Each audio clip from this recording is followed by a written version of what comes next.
Bonjour et bienvenue dans cette nouvelle vidéo. Je vais devenir professeur d'anglais en Finlande. Une fois par mois, je vais poster mes avancées concernant l'apprentissage de l'anglais. Parallèlement, je publie aussi une vidéo par mois sur la chaîne Leo in Finland. Pour le coup, certains membres de ma famille, plus ou moins proches, sont déjà professeurs d'anglais, mais c'est une coïncidence extrêmement forte parce que je ne suis pas du tout comme eux.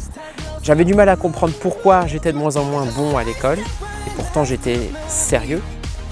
On m'a fait découvrir l'entrepreneuriat et je voulais vendre du contenu sur comment apprendre l'anglais sans dépendre des autres. Et c'est à force de s'intéresser à l'anglais que je me suis intéressé à aller au Royaume-Uni, puis à Cork, en Irlande. L'Irlande n'est pas fait pour moi, c'était choquant de voir les gens bourrés à 1 h du matin dans la rue. Voulant initialement vivre au Québec, j'ai chaviré pour la Finlande car entre le Québec et la Finlande, la population n'est pas la même. La Finlande, c'est plus introverti.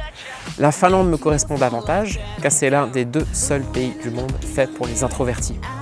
J'en considère que 2, la Finlande et le Japon, et je considère que tous les autres encouragent l'extraversion.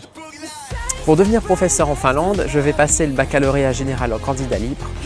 Je n'ose pas imaginer comment font les autres, mais l'ambiance doit être soporifique.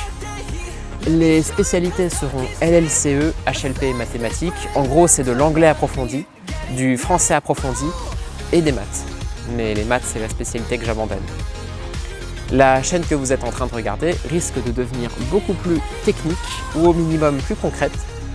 Au lieu de parler de l'avancée d'un projet, on parlera de vraies choses pures comme le LLCE.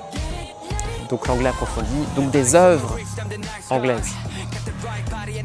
En France ou en Finlande, les gens sont tous différents.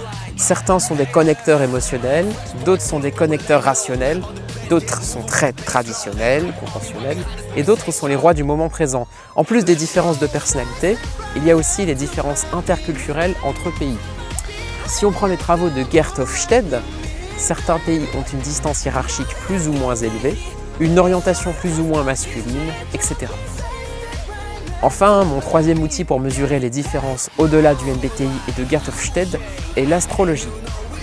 L'astrologie est beaucoup plus subjective, mais dans la mesure où le soleil influence nos vies, le fait d'être né en septembre ou en mars creusera déjà des différences sur le cheminement personnel.